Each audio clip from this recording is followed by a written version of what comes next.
electric field at a point due to linear charge distribution, or electric field due to an infinitely long straight uniformly charged wire. If this is an infinitely long straight wire, okay, it is charged.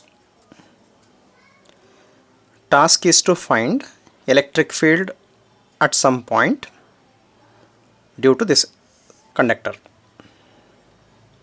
For that, let us consider shortest distance between conductor and the point. So this is the shortest distance. Then consider these two regions which are equidistant from this point O. So this is A, this is B. So AB are two charge elements which are equidistant from O, means this distance equal to this distance. Okay. So in first half of the derivation, let us find electric field at this point due to these two charge elements, and thereby let us prove that electric field is always perpendicular to the conductor. So this will be the resultant electric field. We have to prove that electric field is perpendicular to the conductor. We have seen that one of the properties of electric field lines is this: field is always perpendicular to the conductor. There we took it as property of electric field. Here we are going to prove that E is perpendicular to conductor. Okay. And in second half of the derivation, we have to find expression for electric field at point P. If this is point P, same conductor, this is point P, we have to find expression for electric field because of this charged conductor. Since it is uniformly charged and it's a straight conductor, we have to use lambda, that is linear charge density. Linear charge density is total charge by total length, or small charge by small length.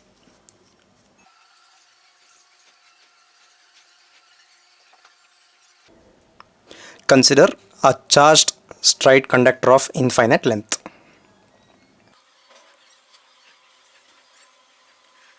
Let lambda be the linear charge density given by lambda equal to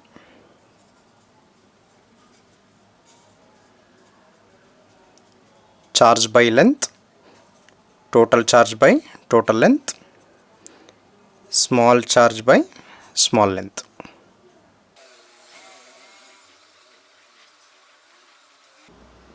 Let P be a point at a distance r from the conductor. So at point P, we should find the electric field.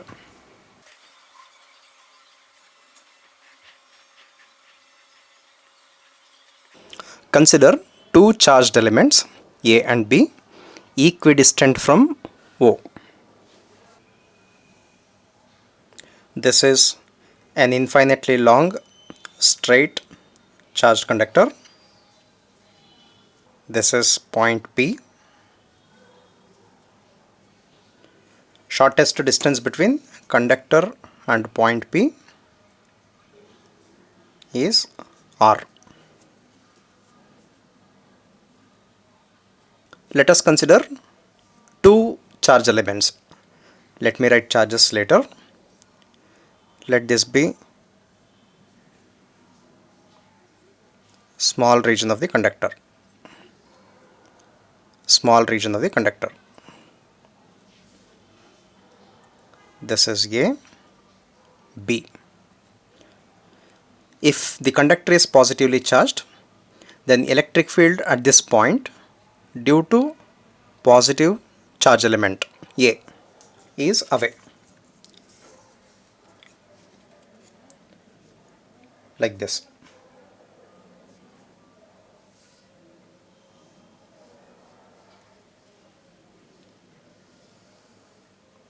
This is the direction of electric field. and because of B, electric field at this point is again away. Of B, electric field at this point is away.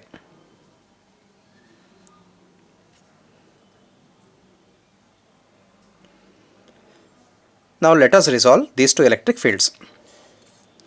If this is point P, this be Q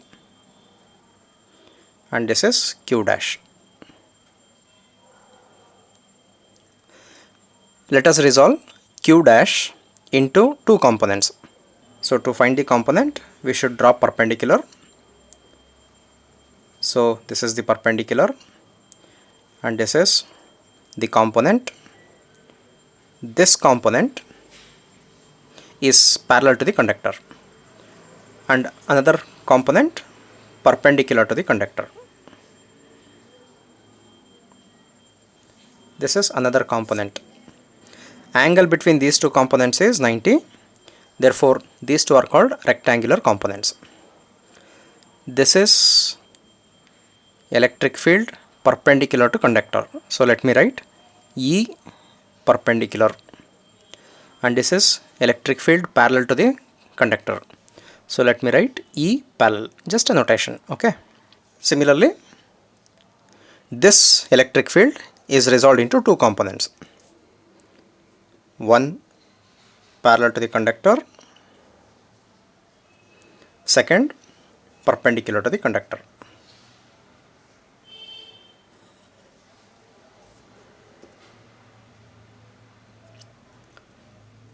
Draw perpendicular, we get this component. Perpendicular from this tip, we get this component. Again, component perpendicular to conductor, E perpendicular. Component parallel to conductor, E parallel. Now, everything is done. Let me write charges carefully. If the conductor is positively charged, because of positive charge element, this is the electric field. Because of B, this is the electric field.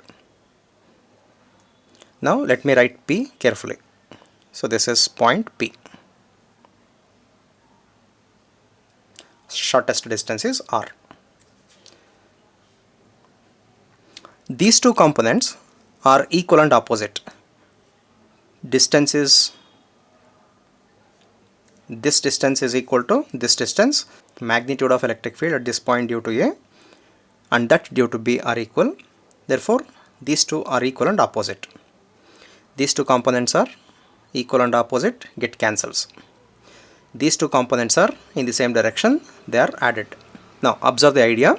Consider AB charge elements equidistant from P. Due to these two, resultant electric field is along x-axis, nothing but perpendicular to the conductor. Consider two more charge elements on either side of this point O, equidistant.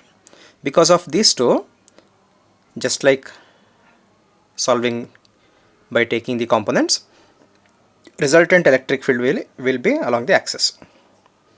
If you consider two more charge elements which are equidistant from O, because of these two charge elements, again the resultant electric field is along the axis, x-axis. Means every time the resultant electric field is along x-axis. General statement: if you consider any charge element on one side, you will get another charge element on the other side, where the resultant electric field at point P due to those two charge elements will be perpendicular to the conductor. This explanation is true for any pair. Means due to this entire conductor, resultant electric field is always perpendicular. You should understand the argument, okay? Now, whatever we have explained, we have to write it here.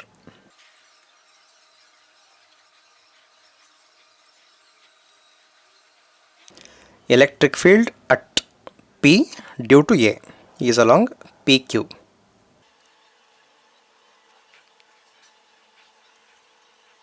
Electric field at P due to B is along PQ dash.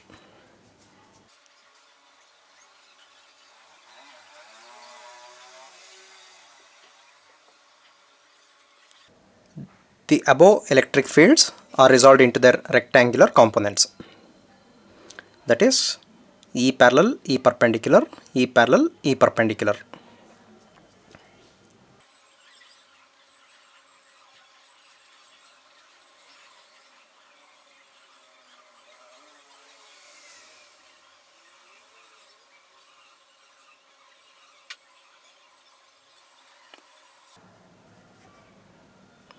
The components parallel to the conductor get cancelled.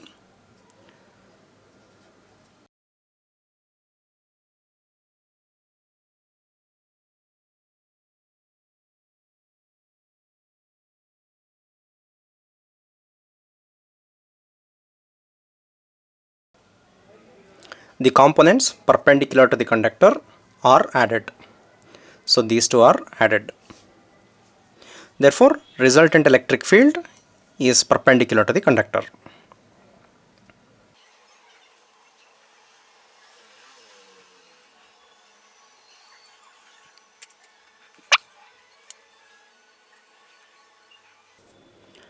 Now, generalize argument.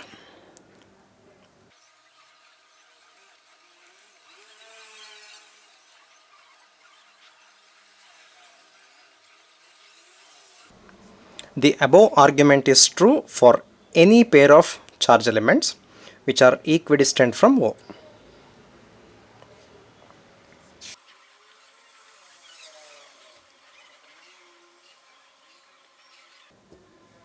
Hence, electric field is always perpendicular to the conductor. In the second half, let us derive an expression for electric field.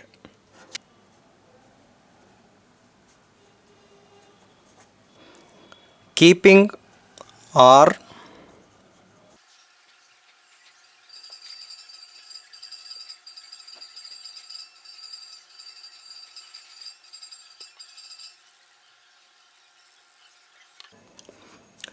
keeping R as radius, a Gaussian cylinder is constructed such that the conductor is along the axis.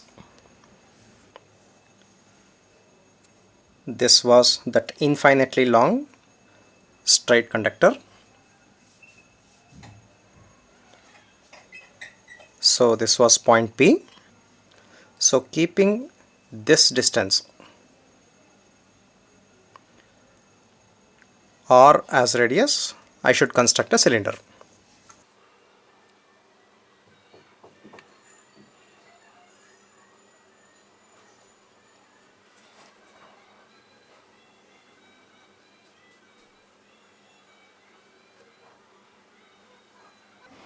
So this is the Gaussian cylinder. Idea of considering cylinder is this. For this cylinder and for this conductor, we can imagine symmetry. If we consider sphere, that symmetry will be lost. The conductor is charged. Let me write few charges.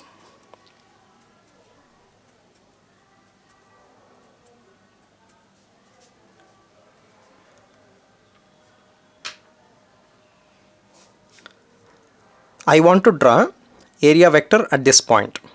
For that, let me consider small region which is almost flat. For this flat region,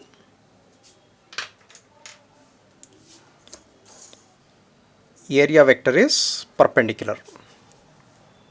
So this is the area vector ds. Usually area is represented by S for surface area. Okay. And we just now we proved that electric field is always perpendicular to the conductor. So at this point P, electric field is perpendicular.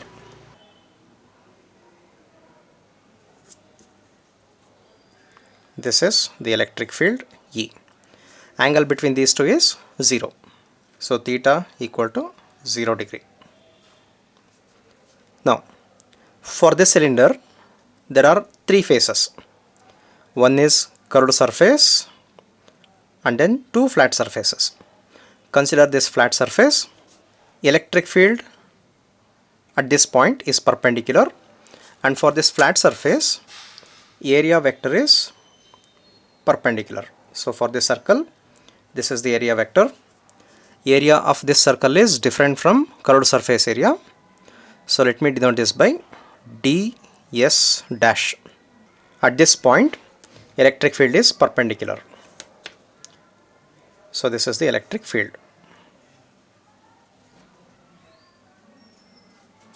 Now angle between electric field and area vector is 90. This is E dash. If angle is 90, we know that flux through this circular face is 0, whereas there is flux only through this curved surface area.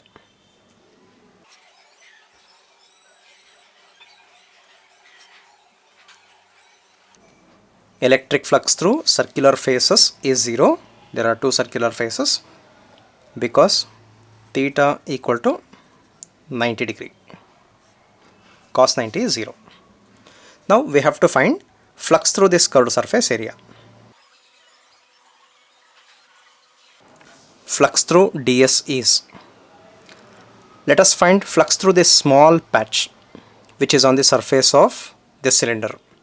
So electric flux through ds is denoted by d phi because it is small flux, equal to electric field dotted with area vector equal to magnitude of electric field, magnitude of area into cos 0, cos 0, cos 0 is 1, so it is E into ds.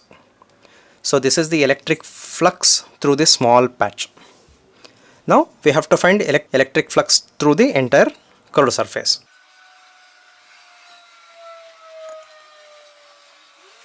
Total electric flux through Gaussian cylinder is, the cylinder has two circular faces and then a curved face, right?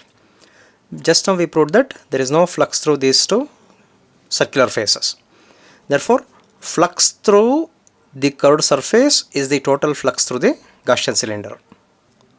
Therefore total flux phi equal to integration of d phi equal to integration of electric field area ds. Limits of the integration are from 0 to total curved surface area is 2 pi r into L, where L is length of the cylinder. Okay.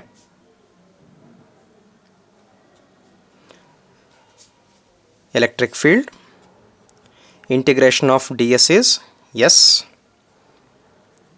Limits are from 0 to 2 pi r L.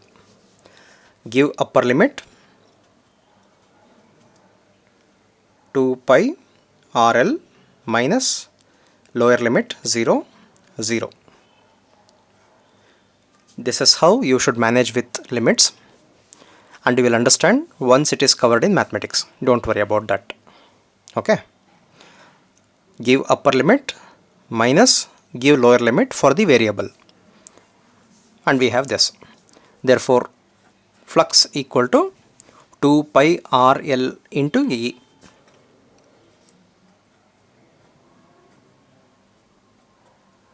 This is equation 1. From Gauss theorem, total flux equal to 1 by epsilon naught times total charge enclosed by the Gaussian cylinder equal to 1 by epsilon naught, total charge is Q, equal to, but Q is lambda into L, lambda into L divided by epsilon naught. Recall, lambda is Q by L, or as small charge by small length. So it is charge by length. lambda into L, where L is length of the cylinder. Q is charge enclosed by the cylinder. It is not total charge on the conductor, it is charge enclosed by the cylinder. Now observe the diagram.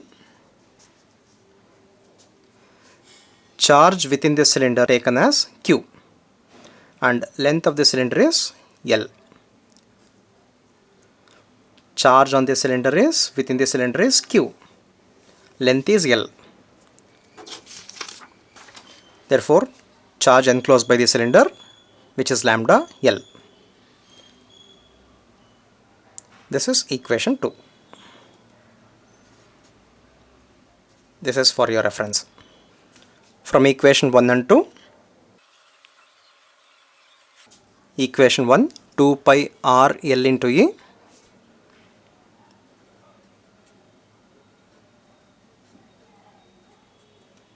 equal to, equation 2 is lambda L by epsilon naught, or electric field equal to, manage carefully, L get cancels, electric field is 1 by 2 pi epsilon naught, 2 pi epsilon naught by R, lambda by R, or electric field equal to, we are not comfortable with 1 by 2 pi epsilon naught. Let us make it 4 pi epsilon naught. Therefore, 1 by 4 pi epsilon naught 2 lambda by R, 2 lambda by R. So this is the expression for electric field at some point due to straight conductor, charged straight conductor of infinite length. This is the same diagram. Observe, there is no L term here. There is no L term means you can construct Gaussian cylinder of any length, not necessarily this big. You can go to smaller or much bigger length because it is independent of L, and it depends only on R, means electric field is inversely proportional to R. So with the increase in distance, electric field strength decreases, that is E inversely proportional to R. Special cases, if lambda greater than 0, lambda greater than 0 means for positively charged conductor, then electric field is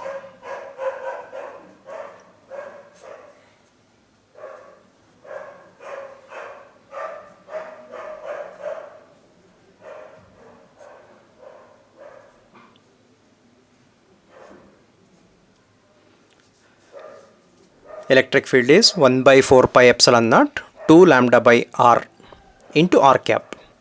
Means if this is the charged conductor infinitely long, at point P electric field is along x-axis radially outward.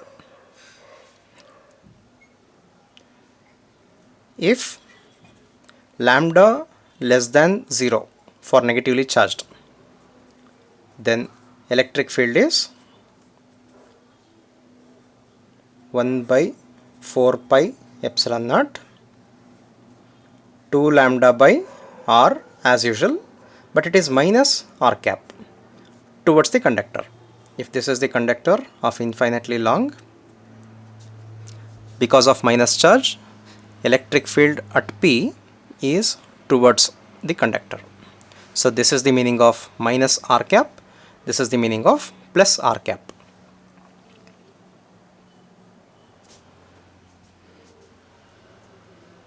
So here we can write electric field is away, electric field is towards.